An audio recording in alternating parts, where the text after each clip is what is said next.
So, fundamentally, we had God,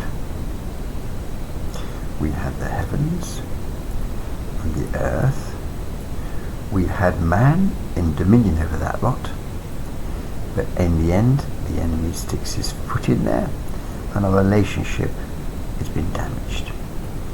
So, now we try to decide what's good and what's bad based on our own knowledge.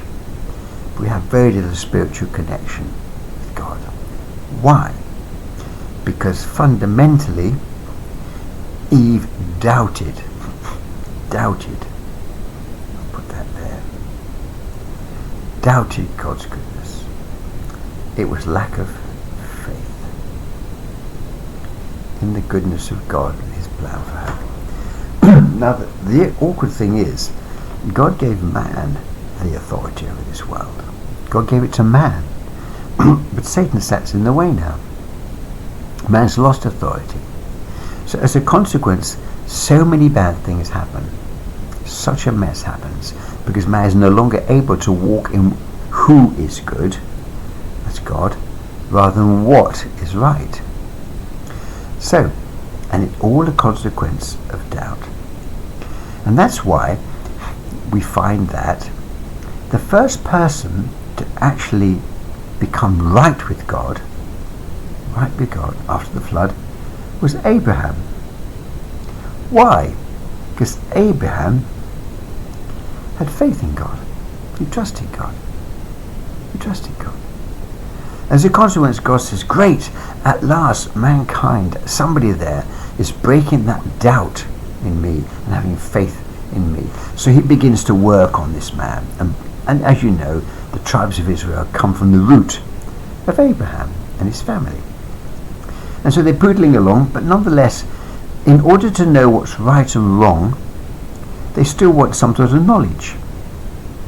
And God's making it clear. He says, look, even if through Moses I give you some tablets of stone that tell you what's right and what's wrong, it won't change your motivations, your heart. And so Moses received the tablets of stone, and the Israelites followed correctly and then failed. Followed correctly and then failed. The Israelites have a history of failing in relationship with God. Failing to keep hold of what's good. So the truth is, the law did not change the heart. Knowing what's good and what's bad, knowing it won't change your motivations, your interior. It doesn't change or release your spirit to the spirit of knowing a living God. And worse than that, you're still under the authority of the enemy. So diseases come, ailments come, problems come, attacks come, because you're not with God. So what happens in the end? Well, since it has to be man that takes away the authority from this beast, Jesus comes as a man. Now that's important. As a man, just like Abraham, as a man. But he has all the faith, just like Adam. He becomes the second Adam, because the first one failed. So he reclaims that.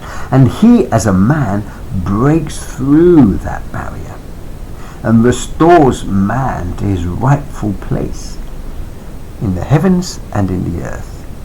So he restores man to the rightful place in relationship with God. His heart, his spirit in the heavens, while living on the earth as a man. As a consequence, the beauty of all of that is, hey, we can now receive the wonder of the Holy Spirit and we can start walking with him. Yes, we're going to make a mistake, but that's okay. You walk with him. Yes, you're going to make a mistake, and you keep going until you actually reach that glorious place where you're in communion and in oneness with the King of Kings, and you see the kingdom of God here on the earth. But there's the key there. It's got to be the Holy Spirit. What some did is not bad. They said, yes, we're going to reform a religion.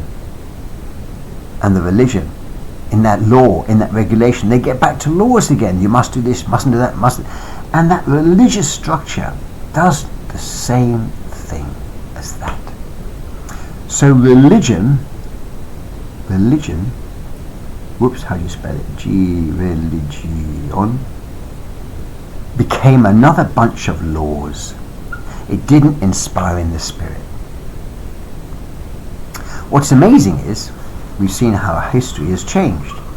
Finally, the Christian world had some who took that step, followed Jesus, received his Holy Spirit, and through the Spirit of God began to work.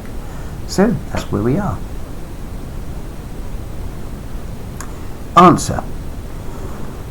To get back to that, Jesus broke that separation between man and God because he came as a man to restore us to our original authority, the authority over this planet, authority in spirit. Yep, authority in soul and body. That's the authority he gave. And it cost him his life. It cost him his life. And we can explain how that is at another time.